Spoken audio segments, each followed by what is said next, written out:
Niche.com just put out the report of the 2023 best places to buy a house in the Minneapolis-St. Paul area. So if you're thinking about moving to the suburbs, this video is for you. Number 15 on our list is Corcoran, Minnesota. Now I was super surprised to see this one hit the list. Corcoran's a very little known city. It's far off to the northwest over by Maple Grove. This isn't really even much of a city. I don't think there's much of, a downtown. I don't know that they have police departments or anything like that for Corcoran itself. It's mostly fed by overflow from the Maple Grove area, Plymouth, Wayzata. And so if you're living in that area, what you can expect is lots of rolling hills. There's a lot of farmland. There's a lot of wooded areas. It's a really, really peaceful suburb that I love. I was there probably 10 years ago working on a few different homes that were very high end generally, custom builds. But I mean, we're talking acreage, we're talking space. So with that, you're going to come with a higher price point. But if you can afford it, Corcoran is a really cool area. Number 14 best suburbs is Lauderdale, Minnesota. Now this one, it's kind of silly. Okay, so Lauderdale is not really a suburb. If you tell most locals, they probably even know what it is, even though it's right in between Minneapolis and St. Paul. Lauderdale, I would consider more of a neighborhood than a suburb, so I think niche is stretching it a little bit. There's not really much to say about it. It's right next to the State Fair. It's kind of close to Dinkytown. Number 13, Prairie Lake, Minnesota. Now, if you caught it, I just did a neighborhood tour all about Prairie Lake, and this is a good time to tell you I've actually got full neighborhood tours of most of these cities. Prairie Lake is one that we just did. This is a really, really cool town down on our far south metro. This would be south of Eden Prairie down there. This is a really cool area if you're wanting to be on a lake, but it is one of the more expensive neighborhoods. There's tons of parks, trails, and really cool things to do. Number 12 on their best suburbs list is Champlin, Minnesota. Now this one was a little surprising too. This is not a big city necessarily, but is kind of becoming up and coming, I guess. They're doing some different developments. You can find some new construction. Champlin is gonna be out on the north side. So as I mentioned before, generally the north side is gonna be a little less expensive, although equally cool in my opinion. I live on the north side of the Twin Cities. Champlin is a very small area. It's got great access to a lot of different areas around it. However, the city of Champlin itself is pretty underwhelming itself. It's right on the Mississippi, so you're gonna have some trails along that area. It's close to Anoka, so if you're going downtown, tons of really cool restaurants and shops. That's a very walkable, historic downtown in Anoka. Number 11 is Woodbury. Now, Woodbury's become kind of one of my new favorites lately. This is over on the east side of St. Paul there. Woodbury is a great area. It's younger, it's newer homes, generally speaking. Most of them, I think, are built in the 90s and the 2000s.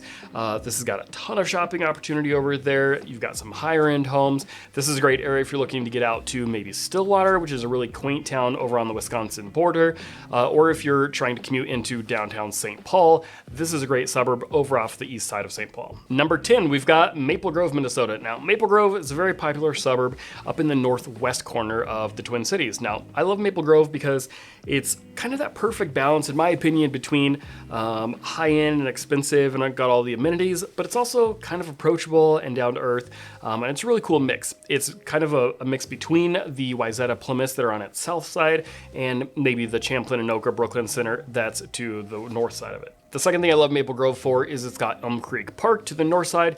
This is a huge outdoor area, so if getting outside is important to you, that's what people love moving to Minnesota for, is how green the state is. Coming in number 9 is Eagan, Minnesota. Now, Eagan's known for a few different things. First of all, it is just south of the Minnesota River, south of St. Paul. So it's a little bit removed from the real hustle and bustle of being in the downtown tight metro area. You're one step removed, but you still got close access. It's right by the airport, for example. So if you travel for work or you just enjoy getting around a lot, you can get real quick access to the airport. It's right on a couple of major highways, and so it's great for commuting as well. Coming in at number 8 is Hudson, Wisconsin. Okay, I don't know why they put this one on the list. Technically, it's in the Twin Cities area, but maybe I'll take this time to just point out the Twin Cities is right next to Wisconsin. So if you want to buy a house, if you think you want to be a cheesehead and be over in Packer territory, let me know. I'll find you an agent over there. But we are close to Wisconsin if you want to be out that direction. So I literally know nothing about North Hudson, but apparently it made the list for the Twin Cities. And now back on the right side of the border, coming in at number 7 is Savage, Minnesota. Now, Savage is another one that it itself doesn't have a lot as far as the city of Savage is concerned, at least in my opinion. It's kind of like Corcoran is to Maple Grove. So Savage is going to be really close to Prairie Lake, kind of the Burnsville, Shakopee, Eden Prairie area. So it's surrounded very closely by other amenities, but Savage itself necessarily isn't known for a lot of different things. It is like Eagan though in the fact that it's on the Minnesota River down on the South Metro there. And so you've got quite a few different state rec areas. You've got a park reserve on the south side, and then you've also got Prairie Lake. So it's really close to plenty of outdoor areas. Being close to Prairie Lake means it's going to have that cute downtown shopping area, and you can go to the bakery and different things there. So there's plenty of opportunity really close by. Number 6, we've got Lino Lakes, Minnesota. Now this is on the north side. Now Blaine is a super popular suburb, as is Coon Rapids, and then right next door to that is going to be Lino Lakes. So it's not necessarily one that a lot of people know about, but Lino is known for having really good school districts. It's a great city to live in. They've got a huge park reserve area. Can you tell I'm from Colorado? I really appreciate my outdoor spaces and trails. So Lino Lakes is a great option. They've got really highly rated schools.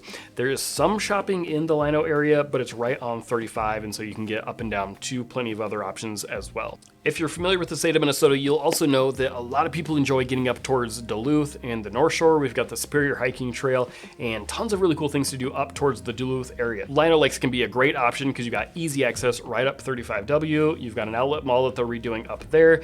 You've got Forest Lake, which is a really cool city close by.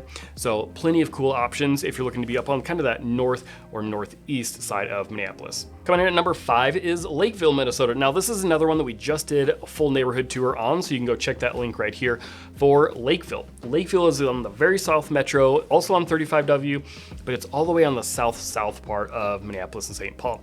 Lakeville is an area that is really being developed. It's another one of our younger suburbs, and so you're going to see the average price point for homes is a little bit higher. However, the homes are also quite a bit newer, generally speaking. This is also a great area if you're looking for new construction. Personally, I love the Lakeville Farmington area, which is a little bit further out, but if commute doesn't matter to you, you're not trying to get into a closer area for work, that can be an awesome spot. If you're working remote, you can get a newer home for a really great price.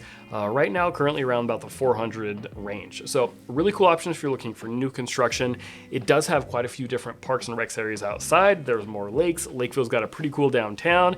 I know I had a fantastic coffee, I forget what it was called, but if you go watch the neighborhood tour, you can see all of that. Lakeville, very cool area on the south side. Coming in at number 4 is Plymouth, Minnesota. It seems like we're flip-flopping from one side of the metro to the other, so let's head back up to the northwest side. So Plymouth is going to be pretty much right off of the west side of Minneapolis. This is a really popular suburb. It's one of the bigger suburbs, but it's known for having tons of different jobs. There's tons of different real estate opportunities. I really enjoy Plymouth. If you're looking to be in more of the prestigious neighborhoods, you're really looking for the high-end school districts. It is in Wayzata School District, so it's one of the top rated for the whole Twin Cities, but it's also a little bit more approachable, so you can get a more entry-level home, like a townhome that's a starter, and then you can move on up. So for the people that call me moving to Minnesota that are really looking for the great school districts, but they have a more limited budget, I usually push them towards the Plymouth direction.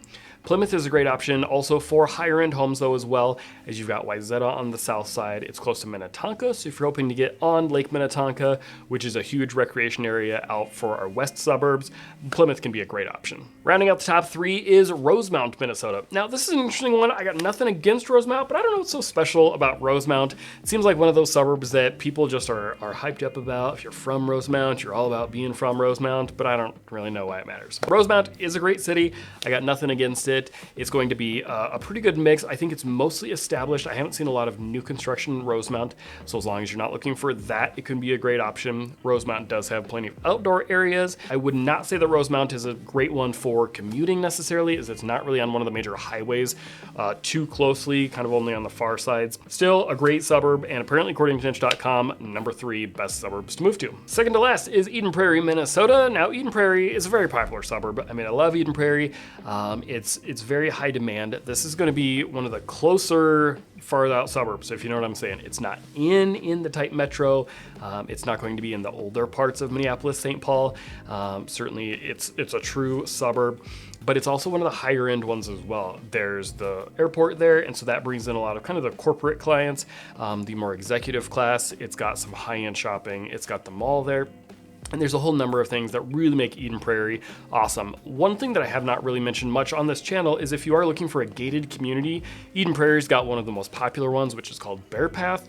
Eden Prairie is a great option if you're looking for more of that executive lifestyle. And I would say it is a little less expensive overall than Minnetonka and Wayzata for the same type of property. Last one cool thing about Eden Prairie is that they're also bringing in the light rail commuter line through there. So if you're looking to commute into downtown and you'd like to take public transportation, you can look forward to that. I don't know when it's been developed because it's currently under construction. It seems like it's been taking years to get the thing done, but hopefully that'll be completed soon.